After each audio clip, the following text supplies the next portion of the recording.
오늘은 창세기 강의 65번째 시간으로 30장 1절로 24절 말씀을 통해 이런 인생을 살다 가고 싶습니까? 라는 제목으로 말씀을 전하며 오늘도 주신 은혜를 함께 받고자 합니다. 야곱이 다시 라헬을 아내로 맞는다는 조건 하에 다시 7년을 외삼촌의 일을 할 것을 계약하고 꿈에도 그리던 라헬과 결혼 생활을 시작합니다. 그런데 야곱이 꿈꾸던 것과는 완전히 다르게 사랑하는 라헬을 통해 많은 자녀를 기대했던 것은 완전하게 다르게 일주일 간격을 두고 먼저 결혼한 마음에도 없는 레아 사이에는 4명의 자녀가 생겼는데 그 사이에 라헬에게서는 1명의 자녀도 생기지 않았습니다. 그럼에도 라헬은 여전히 남편 야곱의 사랑을 독차지하고 있었지만 레아는 전혀 남편의 사랑을 받지 못하고 남편의 사랑에 목말라하고 살아가고 있습니다. 오늘 본문 이야기는 야곱의 가정에 이런 상황이 있은 후 자매며 동시에 야곱의 두 아내인 레아와 라헬 사이에서 전개되어지는 이야기입니다. 오늘 1절은 이렇게 시작되고 있습니다. 라헬이 자기가 야곱에게서 아들을 낳지 못함을 보고 그의 언니를 시기하여 야곱에게 이르되 내게 자식을 낳게 하라. 그렇지 아니하면 내가 죽겠노라.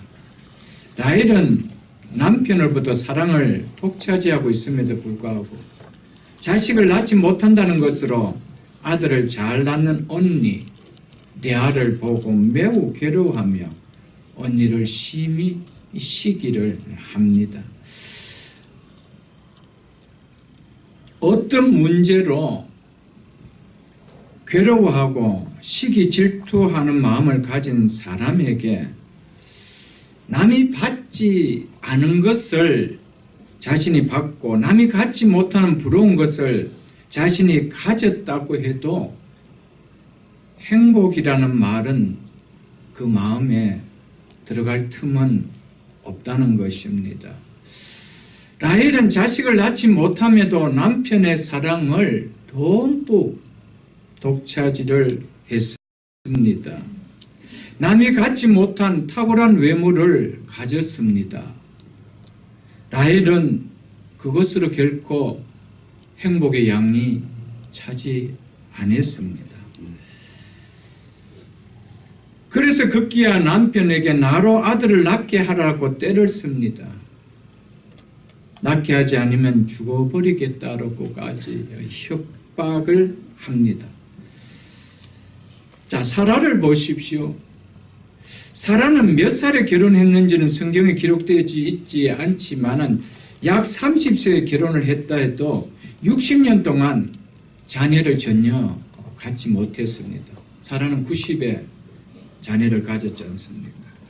한 번도 남편에게 나로 아들로 낳게 하지 않으면 죽어버리겠다고 한 말이 없었습니다. 90년 동안, 참 60년 동안 아들을 갖지 못했는데도 불구하고 그런 남편을 여전히 주로 섬겼던 것이 사라의 마음이었습니다. 이것을 보면 라헬의 기질이 어떤 기질이었는지 어떤 성품의 여성이었는지 조금은 짐작해 볼 수가 있습니다. 참고로 다음 시간에 볼 25절로 26절 말씀을 한번 보겠습니다. 라헬이 요셉을 낳을 때에 야곱이 라반에게 이르되 나를 보내어 내 고향 나의 땅으로 가게 하시되 내가 외삼촌에게서 일하고 얻은 처자를 내게 주시어 나로 가게 하소서. 내가 외삼촌에게 한 일은 외삼촌이 아시나이다. 이제 약속한 또 7년이 지났으므로 이제 아내로 준 딸들과 12명의 자식들을 데리고 나로 고향으로 가게 해달라고 외삼촌에게 지금 이야기하고 있는 말씀입니다. 야곱이 외삼촌 집에 낳은 자녀는 아들이 11명이고 딸이 12명입니다. 이곳에서 마지막으로 태어난 자녀가 바로 요셉이었다라고 오늘 성경은 이야기하고 있습니다. 그리고 가나안 땅에 들어와서 라헬을 통하여 또 한 아들을 얻는데 그 아들이 베냐민입니다. 그런데 야곱이 외삼촌 집에서 4명의 부인을 통해서 요셉까지 12명의 자녀를 낳는 기간은 7년임을 알 수가 있습니다. 7년 동안 레아를 얻기 위하여 다시 계약을 맺고 일하는 그 기간 동안에 4명의 부인을 통하여 12명의 자녀를 얻습니다. 일주일 상간으로 레아와 라헬과 결혼하고 7년을 섬기는 기간에 이 12명의 자녀를 낳았죠. 그래서 7년을 마치자 이제 돌아갑니다. 자, 보십시오. 그렇다면은 이 언니 레아가 4명의 아들을 낳는 기간은 넉넉히 잡아도 4년에서 5년밖에 시간이 걸리지 않았습니다. 불과 이 기간에 아이가 생기지 않았다고 나로 아들을 낳게 하지 않으면 죽어버리겠다는 이 성질 한번 들어보십시오. 라헬이 보통 성질은 아닌 것 같아요. 왜냐하면 목숨을 걸만치 자기를 사랑하는 남편이 있음에도 불구하고 불과 이 짧은 기간에 이런 것을 보면은 보통 성격은 아니라는 것을 볼 수가 있습니다. 60년 동안 자식을 갖지 못해도 이런 말을 한마디 안 했던 사라와 비교해 본다라면 너무나 짧은 시간인데 너무나 격한 반응을 보이는 라헬과 사라를 비교해 보십시오.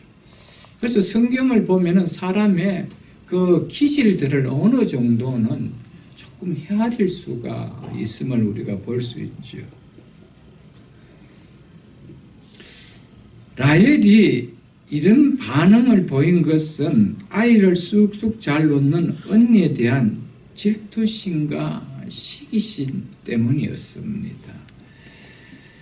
질투심과 시기심, 열등의식, 이것이 라헬 안에 있었던 기질이었습니다. 이 기질이 결국 자기의 그런 모든 드러내지 말아야 될 성격들을 드러내고 말았던 것이죠. 성도가 버려야 할 1순위가 있다면 그것은 질투심과 시기심과 열등의식일 것입니다. 왜냐하면 내 속에 이것이 있는 이상 신앙생활을 해도 인생의 진정한 행복을 누리는 삶은 결코 누려지지 않기 때문입니다. 내 속에 질투심이 있고 시기심이 있고 열등의식이 있다라면은 결코 우리가 예수를 믿고 신앙생활을 한다 하더라도 기쁨을 누릴 수는 없습니다. 예수 믿는 것 때문에 내가 정말 행복하구나, 이것이 누려지지 않는다는 것이죠. 그래서 우리가 잘 아는 빌립보서 4장 11절로 13절의 말씀에 보면은 사도 바울은 이렇게 이야기했습니다. 내가 궁핍함으로 말하는 것이 아니라 어떤 형편이든지, 즉 현재 내가 있는 어떤 형편에서든지 나는 자족하기를 배웠노라. 스스로 만족하기를 배웠노라. 나는 비천에 처할 줄도 알고 풍부에 처할 줄도 알아. 모든 일 곧 배부름과 배고픔과 풍부와 궁핍에 대해 처할 줄 아는 일체의 비결을 배웠노라. 내게 능력 주신 자 안에서 어떤 형편인지 자족할 수 있도록 나를 변화시켜주는 이 능력 주시는 자 안에서 내가 모든 것을 할 수 있다라고 이야기했습니다. 왜 우리가 모든 것, 풍부에 처할 줄, 풍부의 가운데서도, 비천의 가운데서도, 배부름 가운데서도, 배고픔 가운데서도, 부한 가운데서도, 가난 가운데서도, 건강한 가운데서도, 질병 가운데서도 어떻게 자족할 수가 있습니까? 나에게 그걸 자족할 수 있는 능력을 하나님이 주셨기 때문이 아니고요. 나를 변화시켜 주신 그 능력 때문에 할 수 있다는 것이죠. 믿으십니까, 여러분? 어떤 상황 속에서 자족할 수 있도록 우리를 변화시켜 주는 것이 예수 그리스도의 능력입니다. 여러분, 예수 믿는 사람은요, 어떤 상황 속에서도 자족해야 됩니다. 그렇지 않으면은 우리도 똑같이 라헬과 같이 질투심과 시기심과 열등의식은 여전히 우리 속에 있습니다. 어떻게 우리가 자족할 수 있나요? 어떻게 행복이, 기쁨이 우리 속에 누려질 수 있나요?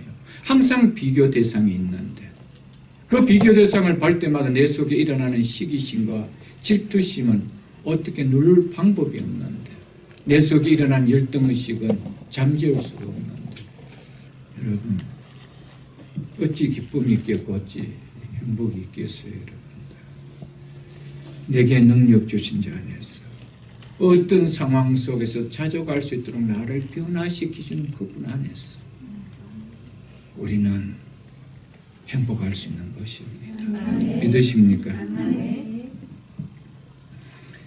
얼굴도 언니보다 예쁘고 남편의 사랑도 독차지할 만큼 남편의 사랑도 더욱 받고 있고 그러면 좀 나에게 부족한 것이 있어도 좀 자족할 수 있지 않나요?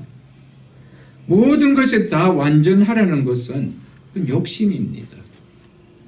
그러면 교만이 대단하지요. 남에게 없는 것 내가 다 가졌음에도 불구하고 나에게 부족한 것이 없는 것까지 다 채우려고 하면은 그 교만을 어떻게 감당하겠어요? 만일 라헬이 여기에다가 언니같이 아이를 쑥쑥 잘났다면 그 교만은 하늘을 찌르고도 남았을 것입니다.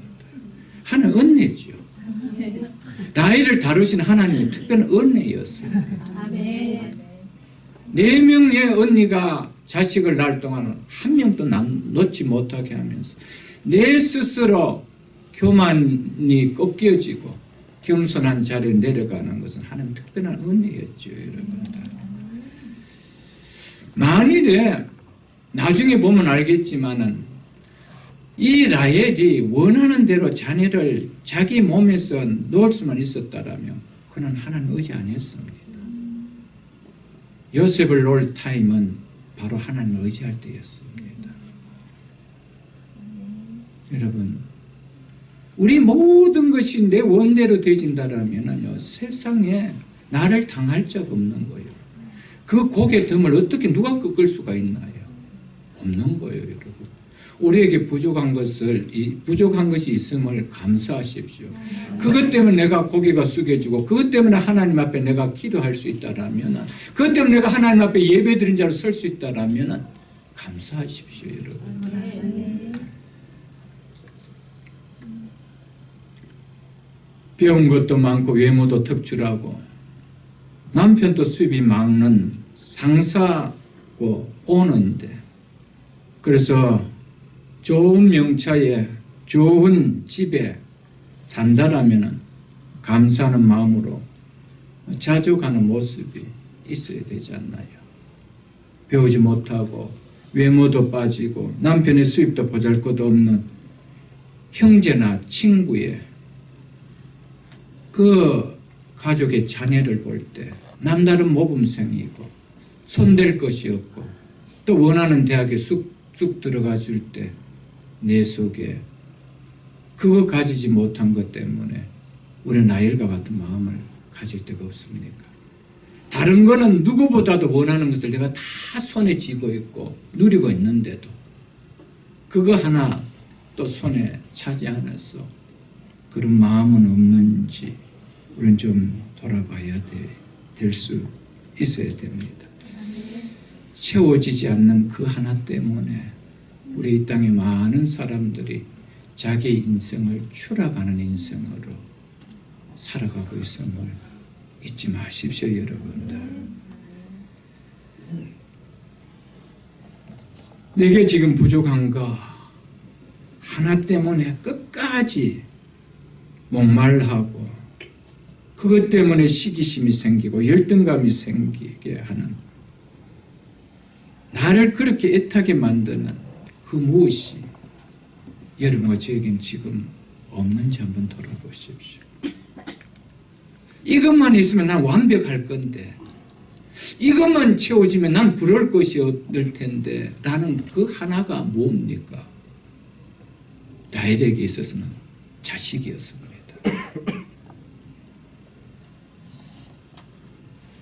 레아에게 있어서는 사랑받지 못한 남편이었습니다.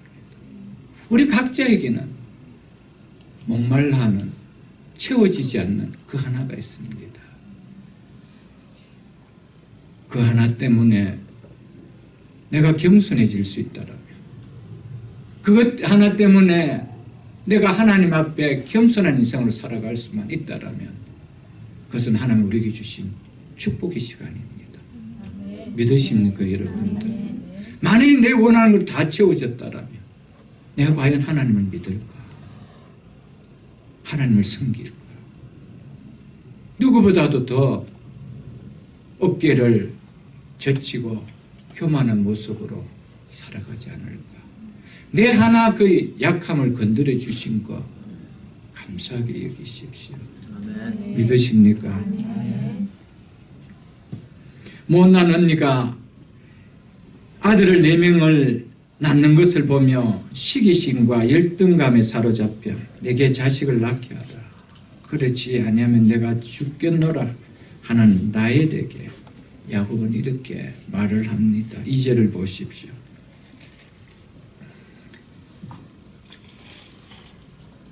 야곱이 라헬에게 성을 내어 이르되 그대를 임신하지 못하게 하시는 이는 하나님이시니 내가 하나님을 대신하겠느냐? 야곱의 반응을 보면 라헬이 야곱에게 나로 자식을 낳게 하라, 그렇지 않으면 죽겠노라고 말한 것이 이번이 처음 한 것으로 여겨지지 않을 것입니다.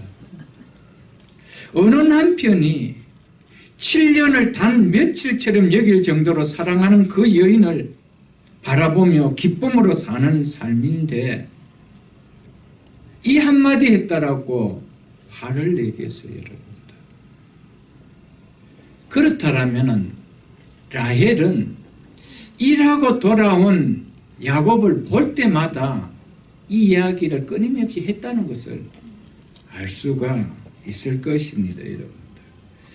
얼마나 많이 했으면 이런 이 여인이 아니면 안 되겠다고 하고 14년을 자기 온 삶을 투자해서 얻은 여인에게 성을 얘기했어요, 여러분들. 그렇지 않겠어요, 여러분들? 매일 눈만 뜨면 하는 얘기가 나 죽겠다, 알아서 하라. 그 이야기겠지. 우리 상관도 그런 거 없습니까? 나 죽겠다, 알아서 하라. 당신 알아서 하라. 여러분, 우리를 조금 돌아볼 수 있어야 되죠, 여러분. 야곱은 결혼하고 나서야 결혼이 이런 거구나 실감하지 않았겠어요, 여러분. 꿈과 현실은 너무나 멀구나. 이걸 현장 속에서 교육을 받게 되었다는 것이죠, 여러분. 죽을 때까지 연애할 때의 마음으로 살 것 같은 꿈이 결혼의 실제 삶 앞에서 꿈은 꿈일 뿐이구나. 이것을 야곱은 아마 느꼈을 것입니다. 만일 우리가 결혼 생활을 꿈꾸는 꿈만 생각하고 살아간다라면은 여러분 그게 가능해질까요? 몇 번이라도 그런 갈라설 수밖에 없는 그런 상황들이 야곱의 일같이 우리 속에 느려질 때가 없습니까? 그렇기 때문에 결혼이라는 것은요, 믿음 안에서 은혜가 아니면은 불가능합니다. 왜냐하면 내가 기대했던 꿈과 현실은 너무 다르게 다가오기 때문에 우리는 늘 뭘 생각하고 있습니까? 꿈을 생각하고 있는데 나에게 닥치는 매일매일의 삶은 뭡니까? 현실이 닥쳐지기 때문에. 그래서 하루에도 몇 번이고 그 현실 앞에 갈라서고 싶은 마음들이 일어날 것입니다. 이것은 이 땅의 모든 사람들의 동일한 마음일 것입니다. 왜냐하면 꿈과 현실은 다르기 때문에. 자기애가 강하고 자기의가 강한 사람들이 어떻게 하나님의 은혜를 깨닫는 믿음 안에서가 아니면은 어떻게 한평생 사랑하며 함께 그 길을 갈 수 있겠어요, 여러분. 그래서 정말 결혼은요, 믿음 안에서 한 마음이 안 되면은 불편할 때가 여러분 있을 것입니다. 한 지붕 안에 살지만은 여러분. 왜냐하면 믿음은 한 소망을 갖기 때문입니다. 한 하나님을 섬기기 때문입니다. 한 믿음을 가지고 있고요, 한 가치관을 가지고 있고, 한 생각을 가지고 있기 때문에 조금만 시간이 지나면 원상으로 돌아오게 되어 있습니다. 그게 다른 것입니다.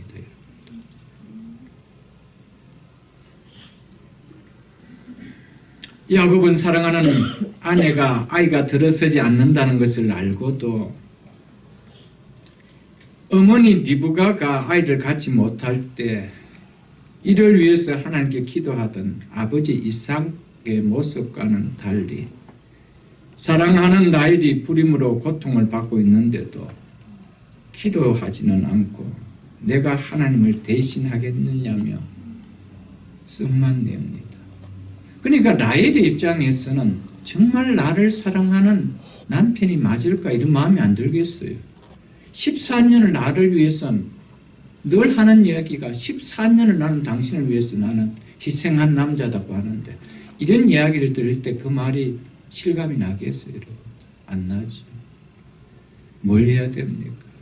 내가 기도할게. 기도하는 모습을 보여야죠. 그 안에야 그 불임의 그 고통을 함께 동참하는 기도가 있어야 되죠. 이삭은 기도했습니다. 리브가가 그 불임의 고통을 당할 때 기도했습니다. 그러나 야곱은 그렇지 아니었습니다, 여러분. 사실 야곱은 생명은 하나님의 손 안에 있음을 알고 있었습니다. 그래서 내가 하나님을 대신하겠느냐까지 말했습니다. 그런데 이것은 어떻게 보면은 자신의 책임을 회피하기 위한 말이지 정말 그런 믿음을 가지고 있었다라면은 그가 생명은 하나님께 있다라면 생명이 하나님께 있는 그 하나님 앞에 기도해야 되는 거 당연하지 않겠어요, 여러분? 우리의 삶 가운데 좀 그럴 때가 많을 것입니다.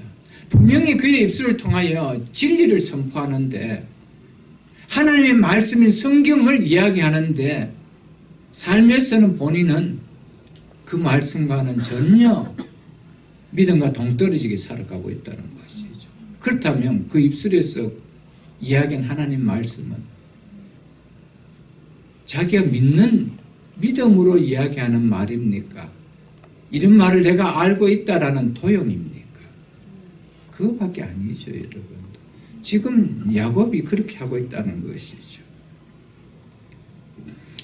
기도하는 과정은요, 갈등의 문제가 있어도 갈등이 절대로 수면 아래로 가라앉지 수면 위로 뜨지 않습니다.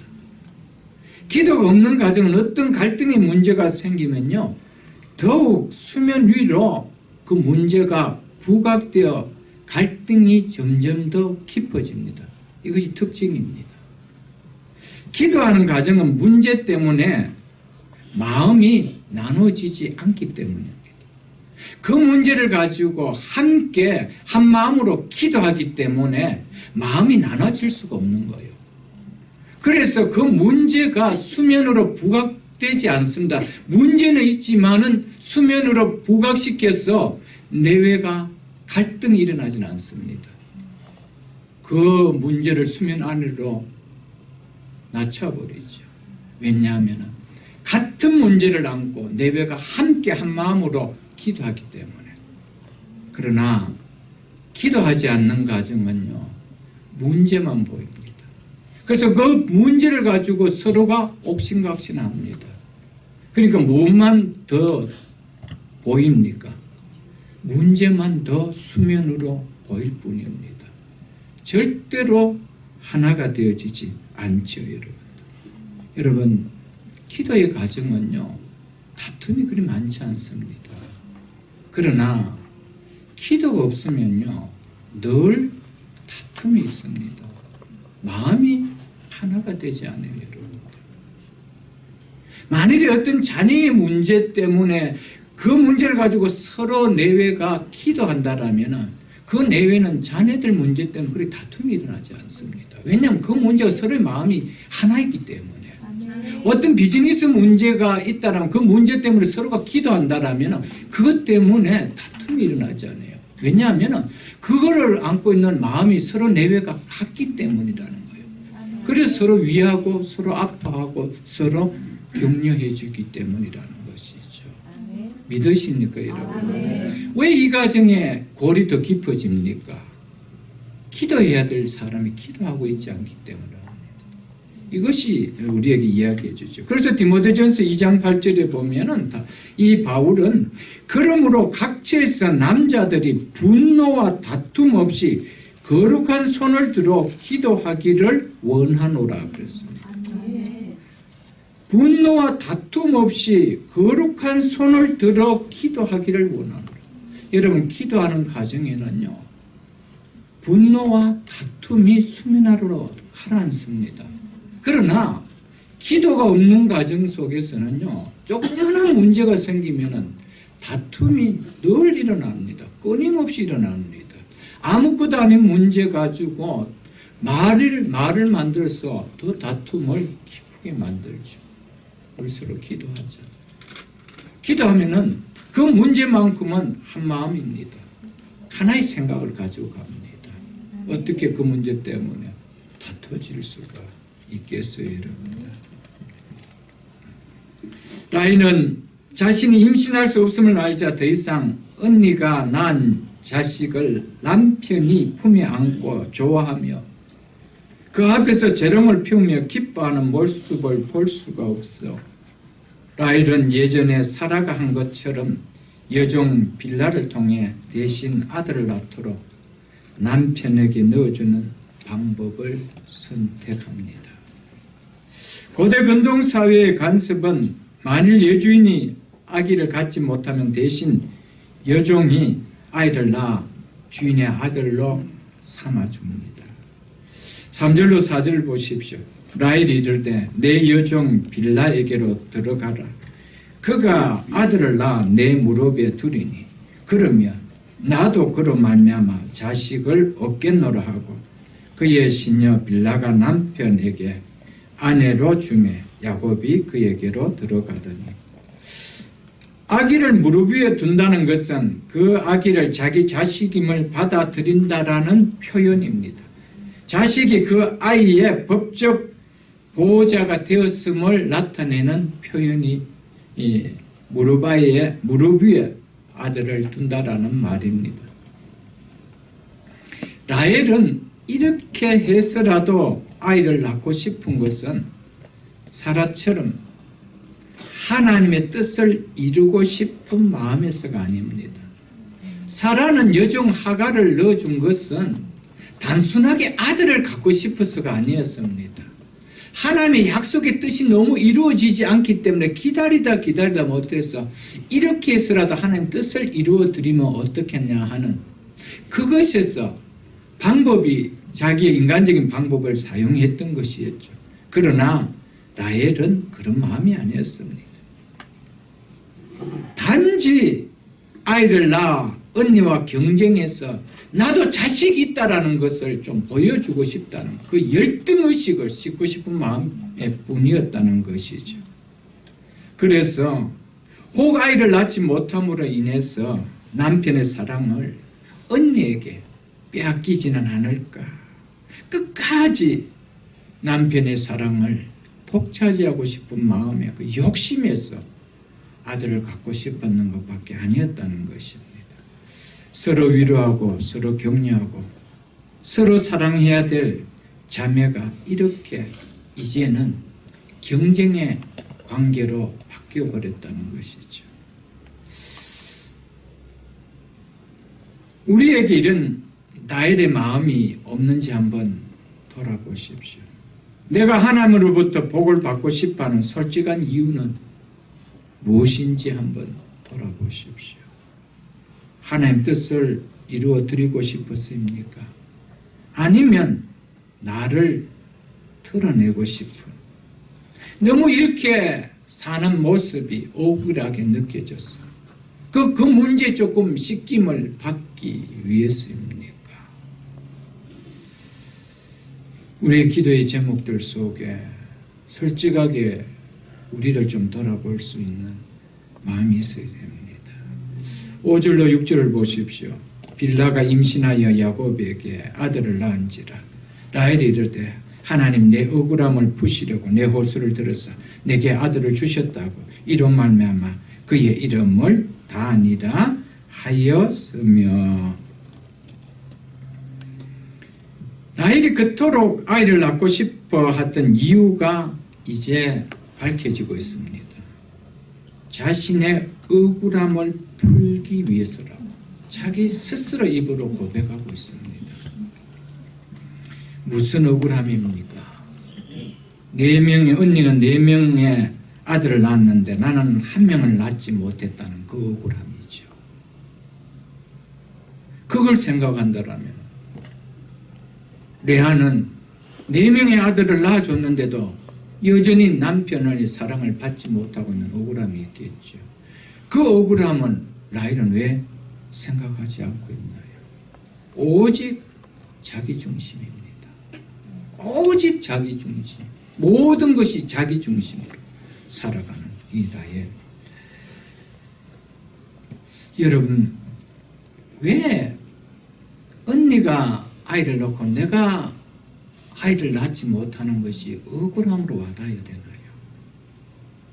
언니가 잘 살고 내가 못 사는 것이 왜 억울함으로 와닿아야 되나요? 여러분,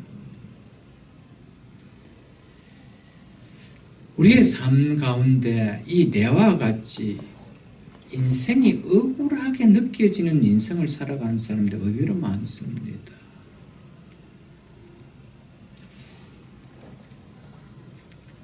내가 유능한 부모만 만났다라면 내 인생은 한 번밖에 안 사는 내 인생이 이렇게는 살지 않을 텐데, 여러분 이런 생각을 할 때가 있을 것입니다.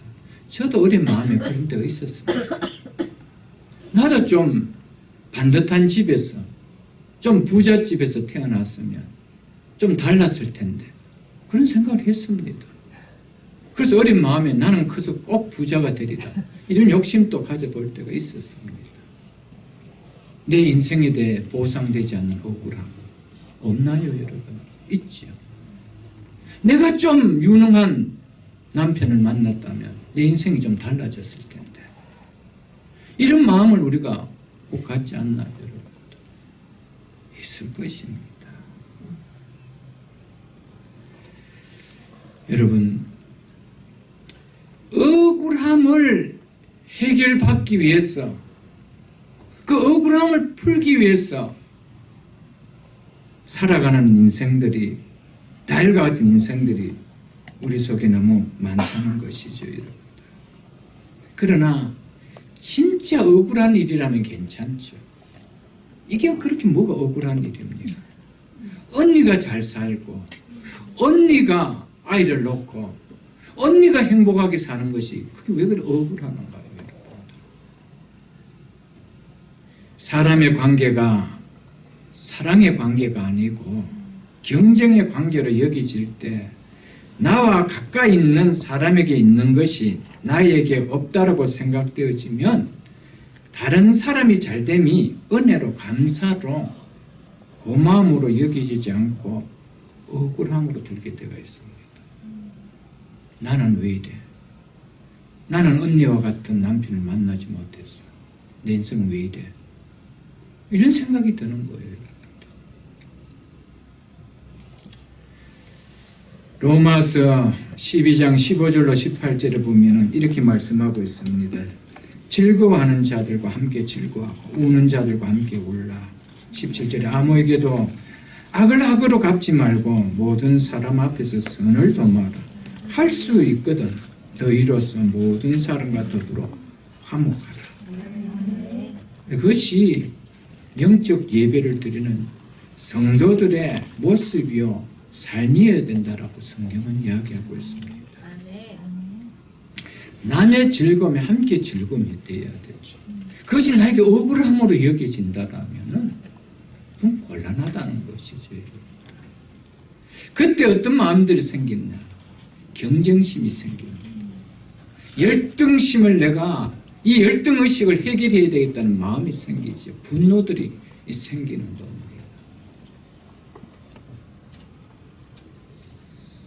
그래서 빌하가 아들을 낳자 이 라헬은 그의 진솔한 마음을 다 담아서 그의 아들의 이름을 단이라 이렇게 짓습니다. 단은 억울함을 풀다, 변호하다 이런 뜻입니다. 하나님께서 변호해 주셔서 자식을 낳지 못한 자신의 억울함을 풀어주셨다는 의미로 아들의 이름을 단이라 이렇게 지었습니다.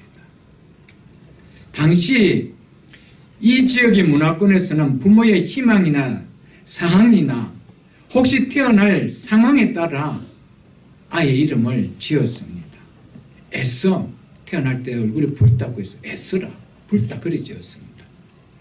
형의 이 발꿈치를 잡고 태어났다고 해서 야곱이라 발꿈치를 잡다 라는 뜻으로 야곱이라 그렇게 지었습니다. 하나님의 영광이 이스라엘을 떠났다고 해서 이가봇이라 그렇게 지었죠. 고통의 아들로 태어났다고 해서 야베스라 그렇게 지었습니다. 그 상황에 따라 그 태어날 그 환경에 따라 그렇게 이름을 많이들 지었습니다. 라헬이 단을 낳는 것은 이름 그대로 철저하게 자기의 억울함을 풀기 위함이라는 것이죠. 그렇다면 단은 뭡니까?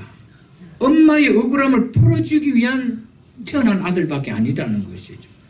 평생 엄마의 억울함을 풀어주는 한을 해결해주기 위한 사명을 태어난 아들이죠. 얼마나 불쌍하게 살아가야 되나요? 그는 더 이상 하나님의 기업이 아니고 내 소유인 거예요. 그 아들은 정말 불행한 거예요. 이 땅에 많은 부모가 이 땅에 사는 동안 수모를 겪고 한을 느꼈던 그 아픔을 자녀들을 통해 풀어보려고 하는 경우가 많을 것입니다. 아버지가 이루지 못한 한을 너는 꼭 풀어줘야 돼. 그래서 너는 법관이 돼야 돼. 그런 세대에 우리 살았지 않습니까? 아버지가 이루지 못한 그 꿈 대신 내가 이루어줘야 되고 그 한을 풀어줘야 되는 인생으로 살아가야 돼. 나는 그 전공과 전혀 재미도 없고 관계도 없는데 아버지 인생을 내가 살아줘야 되는 그런 대타의 인생을 사는 이런 게.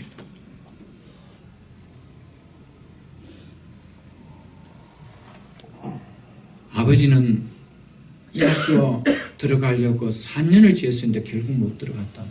너가 대신 좀 꿈을 이루어주면 안 되겠니? 그런 경우도 없잖아. 있는 것이지.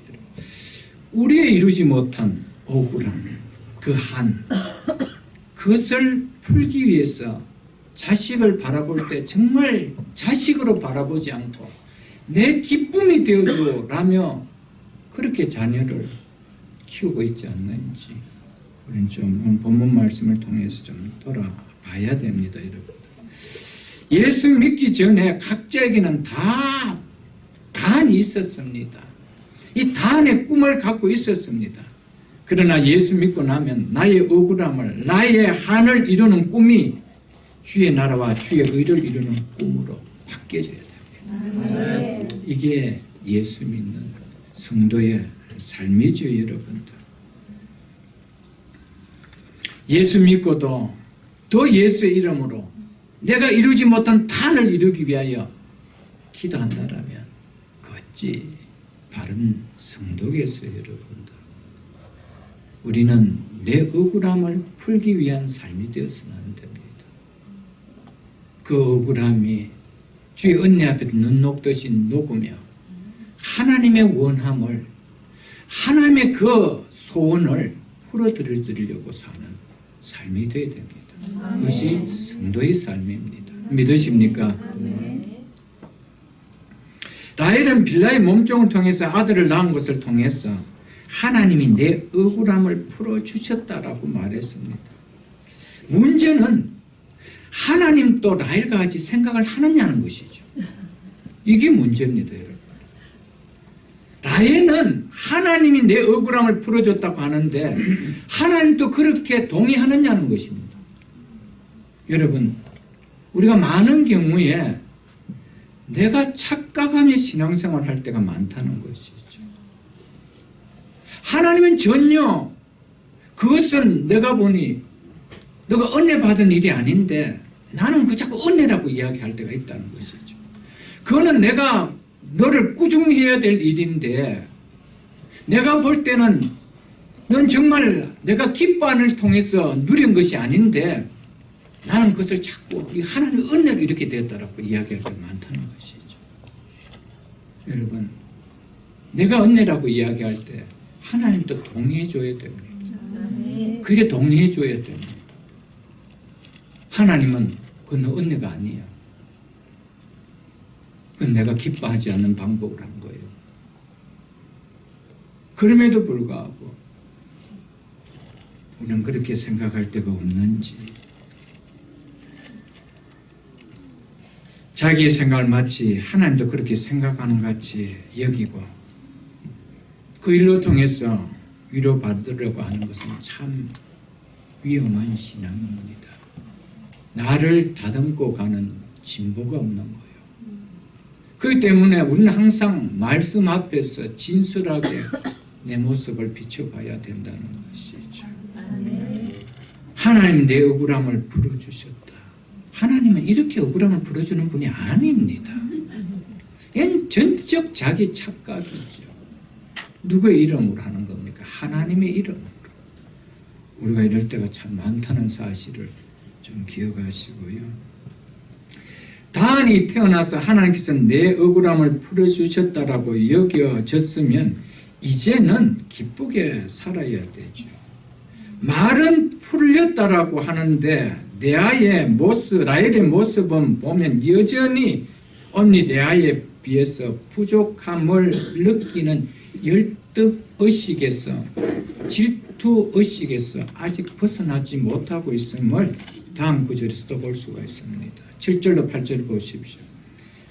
라헬의 시녀 빌라가 다시 임신하여 둘째 아들을 야곱에게서 낳으며 라헬이 이르되 내가 언니와 크게 경쟁하여 이겼다 하고 그 이름을 납달리라 하였더라. 이렇게 짓고 있습니다. 진짜 하나님께서 내 억울함 풀어줬습니까? 그건 자기의 입에 발린 이야기죠. 보면 이제 알 수 있지 않습니까? 이제 둘째 아들의 이름은요, 내가 언니와 크게 경쟁하여 이겼다. 그래서 그 의미를 담으면서 경쟁함, 다툼의 뜻을 담은 납달리라, 그렇게 이름을 지었습니다. 이름도 희한하게 짓죠.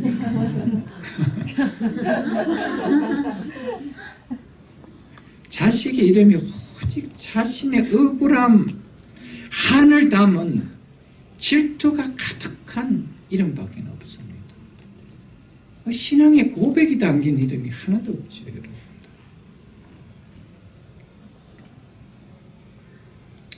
언니와 경쟁하여 크게 이겼다. 라헬의 말대로 오늘 하면 눈에 비친 거 보면은 이기지도 못했습니다. 무승부도 아닙니다. 언니는 4명을 낳았습니다. 그것도 자기 몸으로. 자기는 겨우 여정을 통하여 2명밖에 안 낳았습니다. 이긴 뭐가 이겼습니까? 그런데 크게 이겼대. 그것도. 이렇게라도 말을 해야 스스로 위로가 되니까 이렇게 하는 거예요. 그래서 부르는 것이 뭡니까? 납달리라고 부르는 거예요. 납달리 할 때 스스로 위로 좀 받고 싶은 거예요. 그래갖고 불러야 마음이라도 좀 시원할까 봐 그렇게 부르는 것밖에 아니죠. 여러분. 그러니까 전체 라헬의 모습 보면 다 허풍입니다. 허풍이 너무 많이 들어가고 스스로 달랠 길이 없어서 이렇게 하고 있는 것이죠. 그러니 그 마음에 여전히 채워지지 않는 이 목마름 있지요, 여러분들.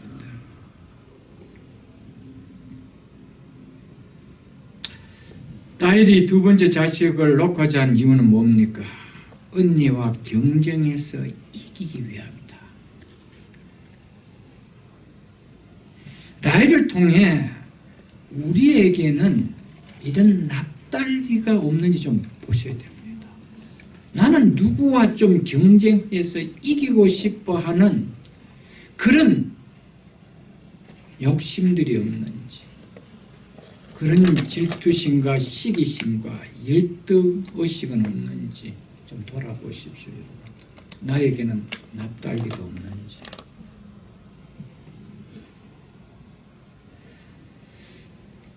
우리에게는 내용만 다르지 누구와 경쟁해서 이기고 싶은 납달리는 다 있을 것입니다. 누구와 비교해서 내가 좀 못하다는 느낌을 받을 때 속상해하는 문제는 다 있을 것입니다. 그래서 내 마음에 라헬처럼 누구에게인가 뒤지고 싶지 않는 그런 납달리를 안고 싶어하는 마음들이 다 있다는 것이죠. 같은 일을 하는 사람들이라면 나름의 지고 싶지 않는 것이 있을 것입니다. 승부욕들이 있을 것입니다. 왜 이런 납달리가 없겠습니까, 여러분?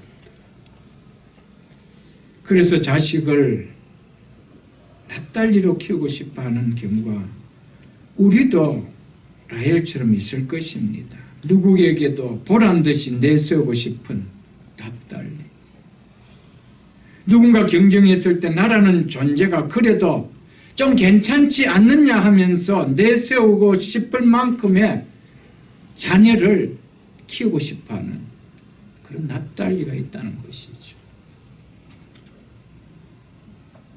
우리가 좋은 명문 학교에 우리 자녀를 넣고 싶은 것은 나에게 납달리가 없다라고 이야기할 수는 없을 것입니다. 누구에게도 어떤 자리에서 나의 모습은 초라하지만 그래도 내 자식은 이 정도 돼 라고 하고 싶은 어깨에 계급장을 달고 싶은 납달리가 있다는 것입니다. 이것은 라헬의 이야기는 아니라는 것을 오늘 우리에게 이야기해 주고 있습니다. 이것이 우리 사회만 이야기일까요? 아닙니다. 교회 안에서도 이런 일들이 있다는 것이죠. 영적인 문제 앞에서도 하나님 보시기에 추한 모습으로 살아갈 때가 우리가 있다는 것입니다. 이것을 오늘 본문을 통해서 얘기해 주고 싶어 하고 있죠, 여러분들.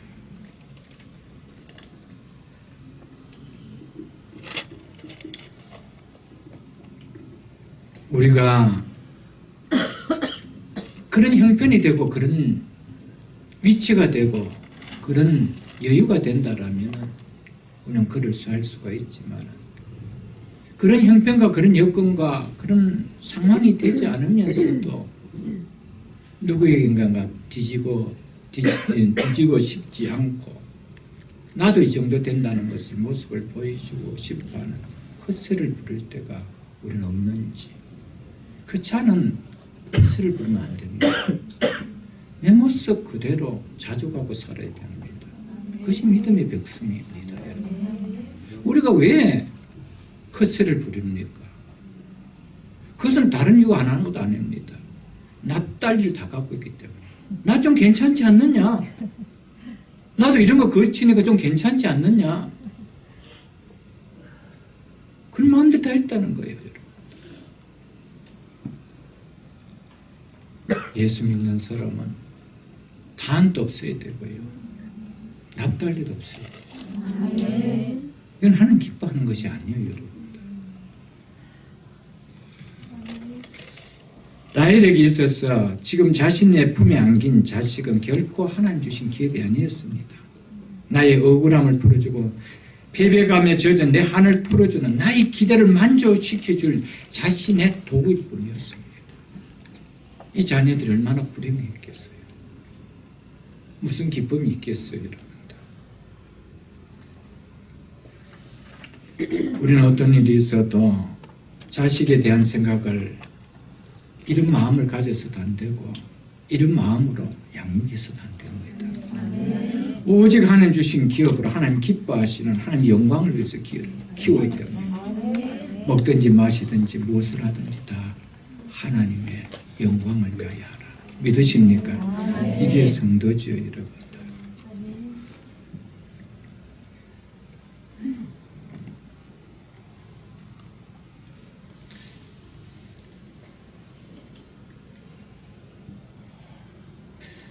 아이의 이름을 짓는 것을 보면 이 라헬이 얼마나 피해의식, 열등의식 속에 살았는지를 자기 스스로가 보여주고 있습니다. 여러분. 우리도 마찬가지입니다.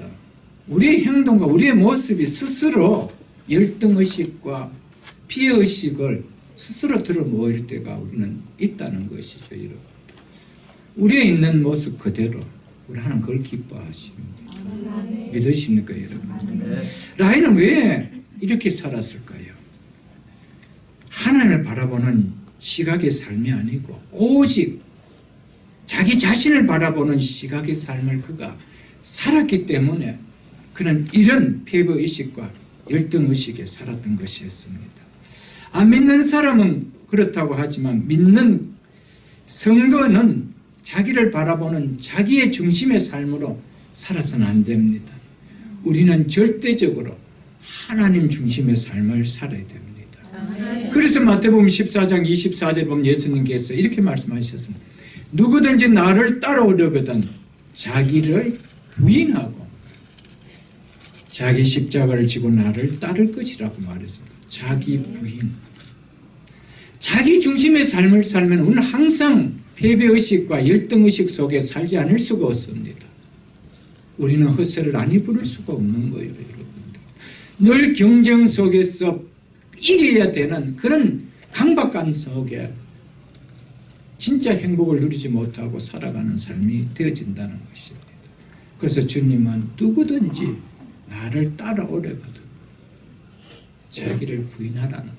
이런 마음을 내려놓으라는 거예요. 누구의 중심으로 살아가는 거예요? 하나님 중심으로 살아가는 거예요. 믿으십니까, 여러분? 네 명의 아들을 이미 낳은 레아도 동생이 여종을 통해서 두 명의 아들을 낳자 자족하지 못하고 자신은 이미 출산이 멈추었음에도 불구하고 시기심이 발동하여 다시 자기도 여종을 통하여 아들을 낳는 이 추태를 부리고 있습니다. 9절로 11절을 보십시오. 레아가 자기의 출산이 멈춤을 보고 그의 신녀 실바를 데려다가 야곱에게 주어 아내로 삼게 하였더니 레아의 신녀 실바가 야곱에게서 아들을 낳으며 레아가 이르되 복되도다 하고 그의 이름을 가시라 하였으며 아들을 낳자 레아는 이름을 가시라 지었습니다. 레아는 여종 실바를 통하여 얻은 아들이 하나님께서 여분으로 주신 축복으로 여기고 복됨이라 축복됨이라는 뜻을 가진 갓으로 이름을 지어 주었습니다. 그러나 레아가 유다라는 이름을 짓고 자족하는 믿음을 가졌으면 얼마나 그의 믿음이 돋보였겠어요. 실망스럽게도 동생을 긍휼히 봐주는 아랑은 없고 단지 남편의 사랑을 받지 못하고 동생이 아들을 가짐으로 말미암아 이제 영원히 남편의 사랑을 받는 것이 멀어지겠다는 이 불안감에 의해서 동생과 똑같은 방법을 그가 취했다는 것이죠.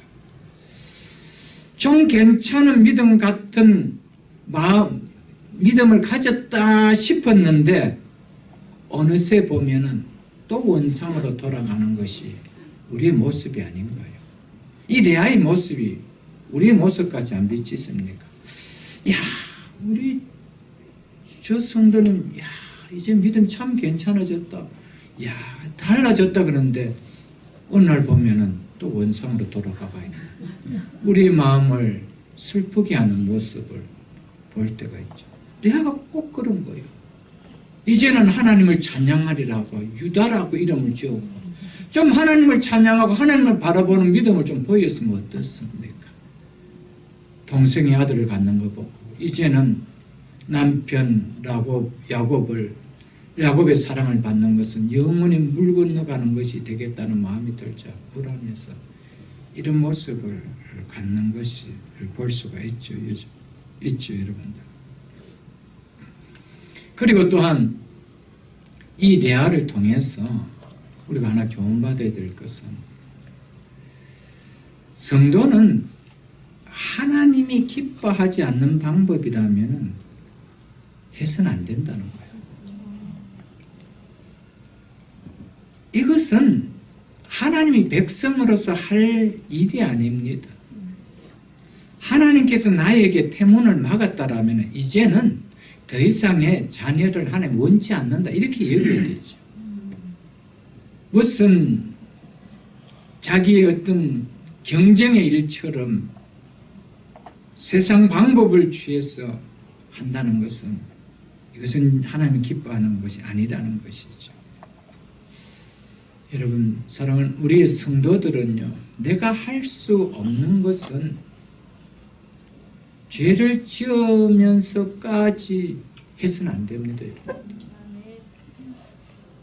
내가 할 수 없는 역량이라면은 그걸 어떻게 편법을 써서라도 하려고 하지 마십시오. 그건 하나님 이미 죄입니다. 죄인 거예요.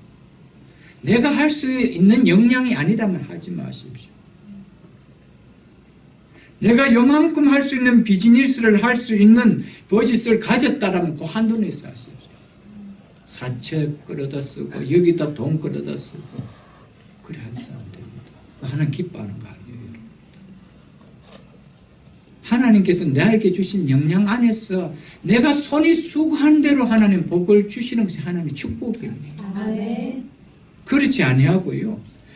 늘 비교식이 있으면은요, 우리는 라헬이나 레와와 같은 방법을 똑같이 취하게 됩니다. 그것이 하나님의 방법인지 아니든 관계가 없는 거예요. 내 중심이 되어버립니다.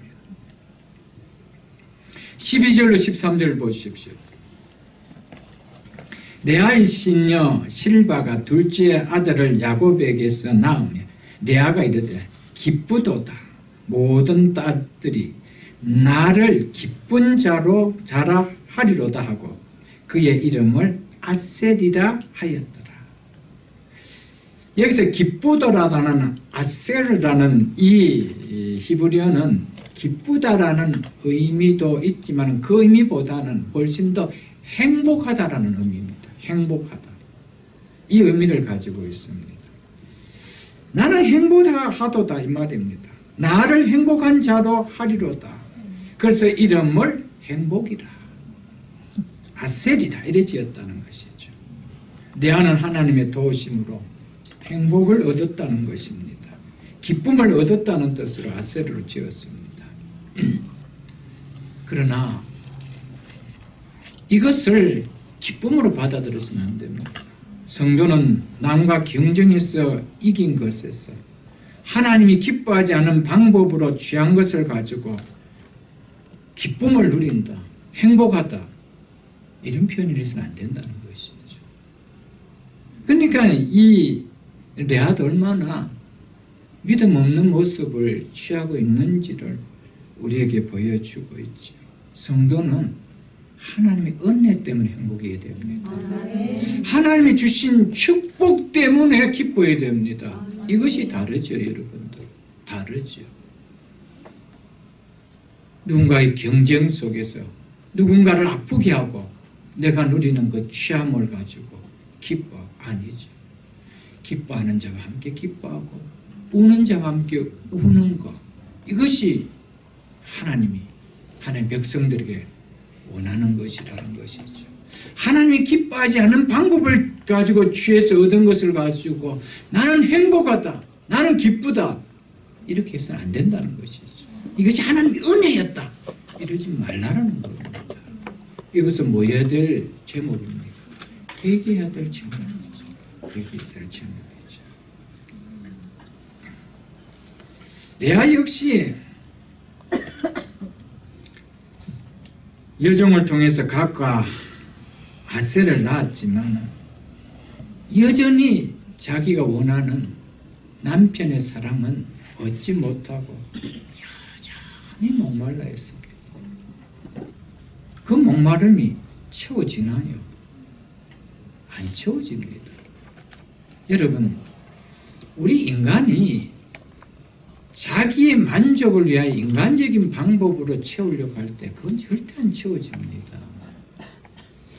우리는 무엇으로 채워질 때 진짜 채워짐이 만족되집니까? 예수 그리스도의 생수로 믿으십니까? 여러분? 그것을 수가성 여인을 통해서 보여주는 거잖아요. 예수로 채워져야 돼요. 믿음으로 채워져야 돼요. 신앙으로 말씀으로 채워질 때요. 진짜 우리 속에 진정한 아셀이 있는 거예요. 행복이 있는 거예요. 진정한 기쁨이 있다는 것입니다. 14절 보십시오. 밀을 거둘 때 루벤이 나가서 들에서 합 한 채를 얻어 발견하여 이 말입니다. 그의 어머니 레아에게 드렸더니 라헬이 레아에게 이르되 언니의 아들 합 한 채를 청구하노라. 장남 루벤이 추수 때 들에 부모를 따라 나갔다가 우연히 신기하게 생긴 합 한 채를 발견하여 그것을 어머니 레아에게 가져다 준 것으로 보입니다. 합 한 채, 만드라고라라는 이 합 한 채는 당시 그 사회에서 성욕을 자극하며 임신을 돋아주는 약재로 여겨졌던 식물이었습니다. 어린 루벤이 이 사실을 알아서 그것을 엄마에게 갖다 줬다라고 보기는 어렵습니다. 신기한 꽃과 신기한 열매가 달린 그 식물을 보고 신기해서 꺾어서 엄마에게 갖다 준 것으로 보입니다. 이것을 어떻게 알았는지는 모르겠지만 이 사실을 알게 된 라헬이 레아에게 찾아와 자신에게 합 한 채를 달라고 요청합니다. 왜냐하면 이것만 있으면 자기도 아이를 가질 수 있을 거라는 생각이 들었기 때문이었습니다. 이것을 보면 합 한 채 식물이 흔하게 찾아서 구할 수 있는 것을 아닌 것으로 보입니다. 그래서 오늘 14절에 보면 들에서 합 한 채를 얻어 그런데 발견하여 이 말입니다. 발견했다는 것이죠. 합 한 채의 도움으로 임신하려고 하는 것을 보면 라헬은 자녀는 하나님 주신 선물이라는 사실을 온전하게 믿지 못한 믿음인 것을 알 수가 있습니다. 그래서 이제 23절과 24절에 가서 라헬은 자녀는 하나님이 주시는 선물인 것을 그때 깨닫게 되죠. 그래서 라헬은 합 한 채의 힘으로 자식을 낳아보려고 힘씁니다. 자식을 낳는 일은 하나님께 달렸다라고 하는 남편 야곱의 말을 이 라헬이 새겨들었다라면 이것을 구했겠습니까? 구하지 않았겠죠, 여러분들. 15절을 보십시오. 레아가 그에게 이르되 내가 내 남편을 빼앗은 적이 작은 일이냐? 그런데 내가 아들의 합 한 채도 빼앗고자 하느냐? 라헬이 이르되 그러면 언니의 아들의 합한채 대신 오늘 밤에 내 남편이 언니와 동침하리라 하니라. 자, 이것을 보면은 이 야곱은 누구와 함께 살고 있다는 것을 우리는 짐작을 할 수가 있을 것입니다. 레아는 남편 빼앗은 것도 부족하여 이제 임신을 돕는 합한채까지 너가 빼앗아 가려느냐라고 동생에게 화를 냅니다. 이런 화를 내는 언니 레아에게 이 라헬은 남편을 주겠다라는 이런 거래를 통해서 달라라고까지 이제 합니다. 왜냐하면 이 라헬에게 있어서는 남편보다도 아기를 갖는 것이 더 필요했기 때문입니다. 그러나 레아 입장에서는 이 합한채보다 남편을 갖는 것이 더 필요했던 것이었죠. 그리고 이 레아는 그래도 생명은 하나님의 손에 있다는 것을 알았기 때문에 이 합한채를 줄 수가 있었던 것이었습니다.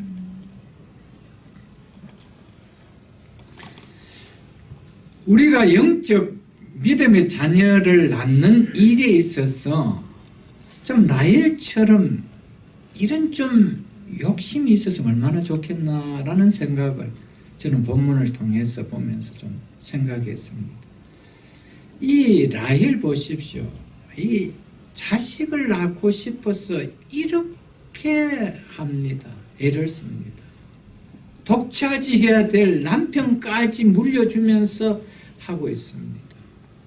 여러분, 우리가 영적 자녀를 낳기 위해서 우리는 얼마나 힘씁니까? 나에게 가지고 있는 어떤 소중함을 영적 자녀를 낳는 일을 위해서 우리가 투자하고 있습니까, 여러분? 다니엘서 12장 3절에 보면은 지혜 있는 자는 궁창의 빛과 같이 빛날 것이요 많은 사람을 옳은 대로 옳은 길로 돌아오게 하는 자는 즉 인도하는 자는 별과 같이 영원토록 빛나리라고 말씀했습니다. 많은 사람을 진리의 길로 돌아오도록 인도하는 자는 하늘의 별과 같이 빛나겠다고 하는 것이 하나님의 약속입니다. 이 복이 얼마나 큰지 모릅니다.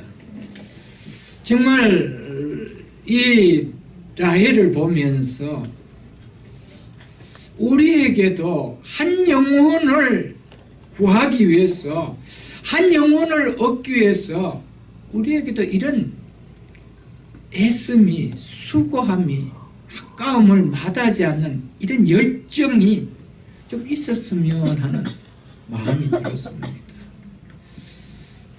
레아에게서, 참 라헬에게서 이런 육적인 이 모습 말고 영적인 면에서 이 모습을 닮을 수 있기를 주의 이름으로 축복합니다. 16절로 18절 보십시오. 저물 때 야곱이 들에서 돌아오매 레아가 나와서 그를 영접하며 이르되 내게로 돌아오라. 내가 내 아들의 합한채로 당신을 샀노라. 그 밤에 야곱이 그와 동침하였더라. 하나님이 레아의 소원을 들으셨으므로 그가 임신하여 5째 아들을 야곱에게서 낳은지라. 레아가 이르되 내가 내 시녀를 내 남편에게 주었으므로 하나님이 내게 그 값을 주셨다 하고 그의 이름을 이사가리라 하였으며. 그런데 놀라운 것은 합한채는 라헬이 가져갔는데 엉뚱하게도 아이는 합한채를 판 레아에게서 납니다. 그것도 연달아 났습니다. 자, 이는 하나님이 주시는 생명은 합한채로 창출할 수 있는 것이 아님을 보여주고 있습니다. 태를 열고 닫는 분은 오직 누구의 손에 있다는 것을 보여줍니까? 하나님의 손에 있다는 것을, 이것을 라헬에게 가르쳐주는 겁니다. 라헬이 이걸 깨닫고 나와서 마음이 달라지는 거죠. 달라지는 거예요. 레아는 아들의 이름을 이사가리라 지었습니다. 이사갈의 뜻은 갑이라는 뜻입니다. 값을 주고 내가 당신을 샀다라는 의미로 이렇게 이름을 붙였습니다. 합한 채의 값으로 내 남편을 샀다. 이렇게 해서 이름을 붙였습니다. 그래서 값으로 사고 얻은 아들이라고 해서 이사갈이다. 그렇게 붙였던 것이죠. 19절로 21절을 보십시오. 레아가 다시 임신하여 6째 아들을 야곱에게서 낳은지라. 레아가 이르되 하나님이 내게 후한 선물을 주시되 내가 남편에게 6 아들을 낳았으니 이제는 그가 나와 함께 살리라고 그의 이름을 스불론이라 하였으며 그 후에 그가 딸을 낳고 그의 이름을 디나라 하였더라. 내가 남편에게서 6 아들을 낳았으니 이제는 얼마나 소망했는 말입니까?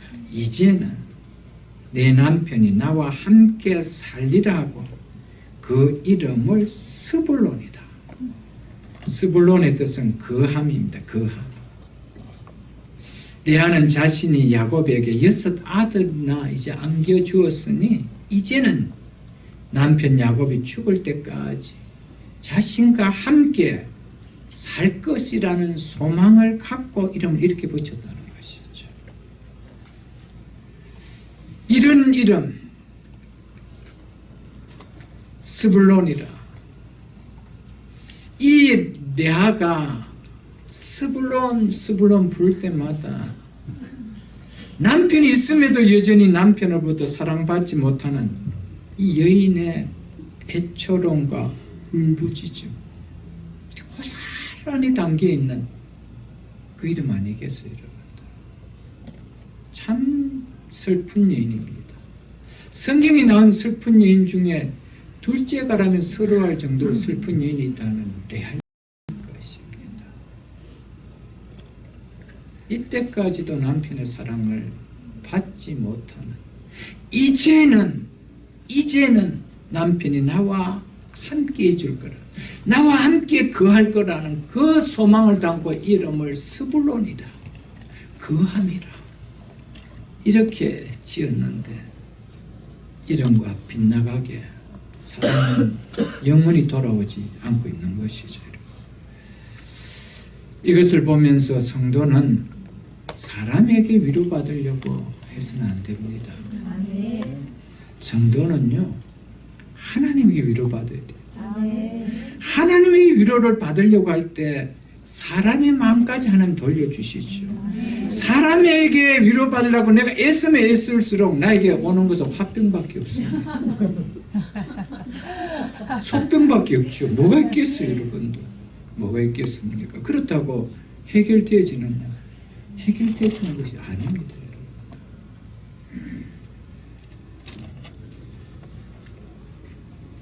성도는 하나님의 사랑을 받으려고 애써 보십시오. 하나님의 사랑이 다른 사랑까지 녹여버립니다. 그게 다른 거예요.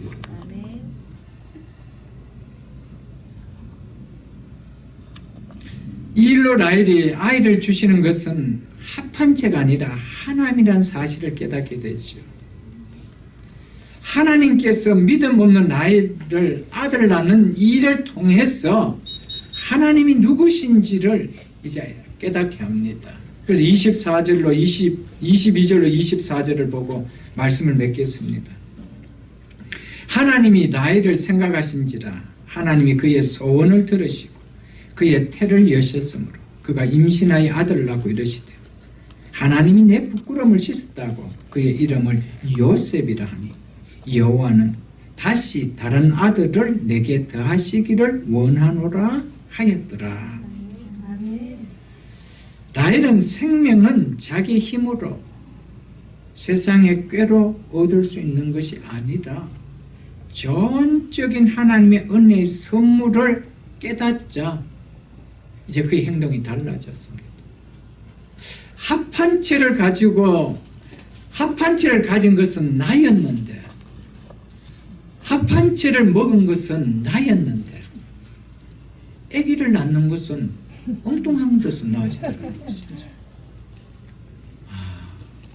생명은 내 손에 있는 것이 아니구나. 하나님의 선물이었구나. 이걸 깨닫는 거예요. 그래서 한 것이 뭐였습니까? 하나님이 라헬을 생각하신지라 하나님이 그의 소원을 들으시고라고 들으셨다라고 하고 있습니다. 생각하셨다, 기억하셨다 이 말입니다. 원어의 의미는 기억하셨다는 거예요. 뭐 했다는 겁니까? 기도했다는 것이죠. 이제는 내 힘이 아니라는 것이죠. 하나님이 주셔야 되기 때문에 하나님 앞에 하나님 나 연약합니다. 나 부족합니다. 나 너무 교만한 자였습니다. 긍휼히 여기시고 나를 한번 불쌍히 생각해 주시고 기억해 주시고 나의 소원을 들어서 아들 하나 주옵소서. 기도했다는 것이죠. 그 이야기가 하나님이 라헬을 기억하신지라 하나님이 라헬의 소원을 들으시고 그의 태를 여셨다라고 성경은 말씀하고 있습니다. 아픔이요. 이 라헬은 이런 과정을 거치면서 이제 요셉이라는 걸출한 아들을 선물로 받게 됩니다. 얼마나 축복이에요. 그제서야 그 자신의 교만, 잘남 이것이 고개가 꺾이고 나서야 하나님께서 주신 것이 뭡니까? 요셉이란 걸출한 선물을 주셨습니다. 여러분, 하나님께서 우리에게 교만한 삶을 가지고는요 절대로 요셉이란 걸출한 복을 주시지 않습니다. 하나님 앞에 내 자신이 죽어질 때 녹아져서 하나님의 은혜가 아니면 나는 살아갈 수 없다라고, 하나님의 은혜가 아니면 나는 결코 행복을 누릴 수 없는 자라고 하나님 앞에 엎드릴 때 하나님 그 인생 속에 요셉이란 선물을 주신다는 사실을 잊지 마십시오, 여러분. 그래서 하나님의 은혜로 아들을 얻었다고 해서 라헬은 하나님께서 이제 자신의 부끄러움을 씻었다 하며 하나님께 감사하고 여호와께 하나님 앞에 더 한 명의 자녀를 주셔달라고 하며 이름을 요셉이라 지었습니다. 요셉의 이름은 두 가지 의미를 담고 있습니다. 나의 부끄러움을 씻어주셨다. 그리고 더 할 것이다. 이 의미를 가지고 있습니다.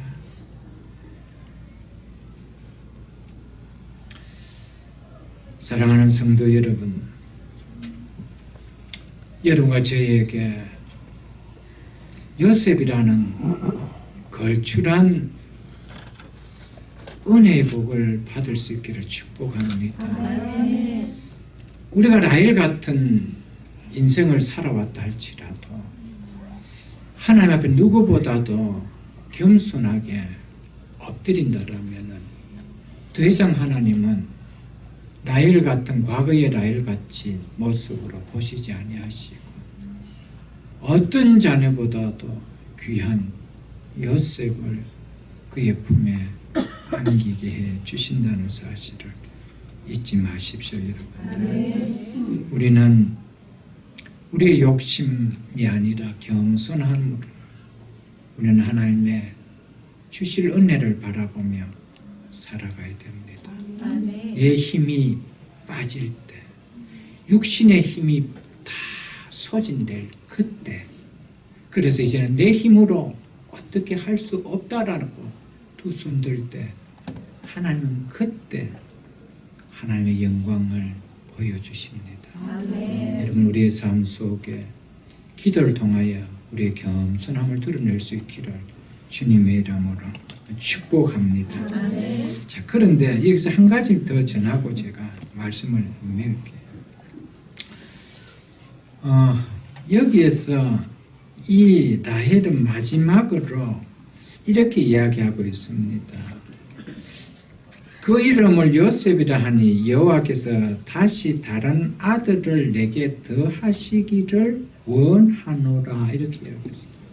한 명 더 주시기를 원한다라고 그렇게 바랐습니다.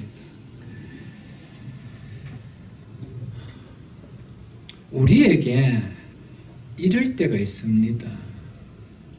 하나님 앞에 기다렸던 은혜를 부어주시면 그것을 통해서 하나님 앞에 족함을 드러내는 감사보다는 하나 더 주면 어떻겠습니까? 우리가 그럴 때가 참 많아요. 하나님 하나만 나에게 내 몸으로 하나들을 한번 낳으면 이 복이 얼마나 좋겠습니까? 이랬던 라헬인데 놓고 나니 생각이 조금 달라졌는지 하나 더 주면 어떻겠습니까? 그랬어요. 결국 하나 더 주지요. 이 땅이 아니고요. 이제 가나안으로 돌아가서 거기서 이제 길상에서 놓게 됩니다. 베냐민을 놓죠. 베냐민을 놓다가 난상으로 이 라헬은 죽습니다. 죽는 거예요. 안타깝죠. 그렇게 사랑했던 요셉도 그런 모습을 못 보고 자기 뱃속에서 한 명만 더 원했던 그 아이도 눈으로 보지 못하고 젖도 한번 물려보지 못하고 떠나간 아픔을 겪었습니다. 하나님의 뜻이지만 우리 속에 중요한 교훈이 있습니다. 우리가 너무 과한 욕심은, 은혜를 버리는 과한 욕심은 좀 우리가 피할 수 있어야 됩니다. 아멘. 그렇잖아요, 여러분들.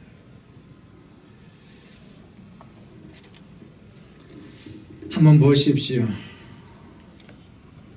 이 라헬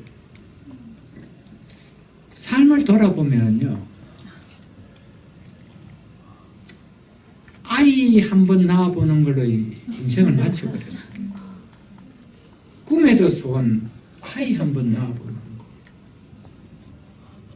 그 꿈 품다가 인생 끝나버렸어요.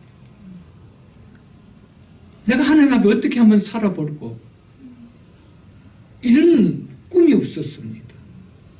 저는 이 말씀을 보면서, 물론 라헬도 그렇지만, 참 레아도 그렇지만, 라헬 같이 살다 가면 어떨까? 무엇 하나 해놓은 거 아무것도 없습니다. 물론 그 아들이 큰 일을 행하지만 자기 스스로는 하나님과 행하고 간 게 아무것도 없습니다. 언니와 자식 놓는 경쟁을 하다가 마지막에 자기 몸으로 아이 하나 한번 낳아보고 세상 종결하는 이 삶.